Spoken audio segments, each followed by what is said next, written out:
കല്യാണങ്ങൾക്കൊക്കെ കിട്ടുന്ന വളരെ ടേസ്റ്റി ആയിട്ടുള്ള മത്തൻ വെച്ചിട്ടുള്ള സദ്യ സാമ്പാർ എങ്ങനെ തയ്യാറാക്കാമെന്ന് നമുക്ക് നോക്കാം.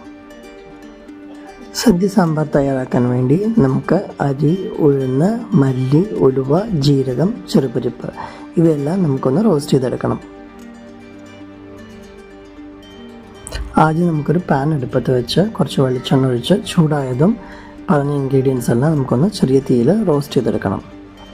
അടുത്ത് നമുക്ക് വേണ്ട ചേരുവ റോസ്റ്റഡ് കോക്കനട്ട് അല്ലെങ്കിൽ കോക്കനട്ട് ഗ്രേറ്റ് ചെയ്തത്, 2 സ്പൂൺ മുളക് പൊടി, 2 സ്പൂൺ സാമ്പാർ പൊടി, കുറച്ച് കറിവേപ്പിലയാണ്. ഞാനിവിടെ റോസ്റ്റഡ് കോക്കനട്ടാണ് എടുത്തിരിക്കുന്നത്. നിങ്ങളുടെ കയ്യിൽ റോസ്റ്റഡ് കോക്കനട്ട് ഇല്ലെങ്കിൽ പച്ച തേങ്ങ ചിരവിയിട്ട് ഒന്ന് റോസ്റ്റ് ചെയ്തെടുത്താൽ മതി ഒരു മീഡിയം ഫ്ലെയിമിൽ. എന്നിട്ട് ഈ ഇൻഗ്രീഡിയൻസ് എല്ലാം കൂടെ നമുക്കൊന്നും കൂടെ റോസ്റ്റ് ചെയ്തെടുക്കണം. റോസ്റ്റ് ചെയ്ത ഇൻഗ്രീഡിയൻസ് എല്ലാം ഒരു മിക്സി ജാറിൽ നമുക്ക് അരച്ച് വെക്കാം. ഇനി ഒരു പാനിൽ മത്തൻ നമുക്ക് കുറച്ച് വെള്ളം ഒഴിച്ച് ഉപ്പും ചേർത്ത് നമുക്കൊന്ന് വേവിച്ചെടുക്കാം. വെള്ളം തിളച്ച് വരുമ്പോൾ നമുക്ക് കുറച്ച് മഞ്ഞൾപ്പൊടിയും കൂടി ചേർത്ത് ഒരു 5 മിനിറ്റ് മത്തൻ വേവിക്കാം. ഒരു നെല്ലിക്ക സൈസിൽ ചെറിയ കഷ്ണം പുളി നമുക്ക് വെള്ളത്തിൽ കുതിർത്ത് വയ്ക്കാം.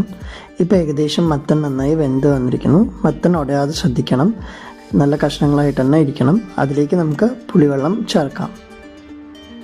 ഇനി നമുക്ക് അരച്ച് വെച്ചിരിക്കുന്ന അരപ്പ് ഇതിലേക്ക് ചേർക്കാം.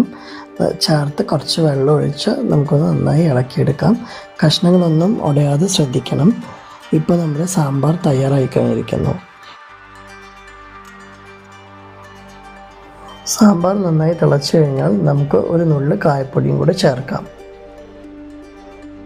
മത്തങ്ങയുടെ സാമ്പാർ തയ്യാറാക്കുമ്പോൾ നമുക്ക് വേറെ കഷ്ണങ്ങളൊന്നും ചേർക്കണ്ട. ഉള്ളിയോ വഴുതനങ്ങയോ ഉരുളക്കിഴങ്ങോ മുരിങ്ങയ്ക്കയോ ചേർക്കണ്ട. മത്തങ്ങ മാത്രം ഇട്ടിട്ട് ഇങ്ങനെ സാമ്പാർ തയ്യാറാക്കി നിങ്ങൾ കഴിച്ചു നോക്കൂ. സദ്യകളിലൊക്കെ കിട്ടുന്ന അതേ ടേസ്റ്റിൽ തന്നെ നിങ്ങൾക്ക് വീട്ടിൽ ഉണ്ടാക്കാം.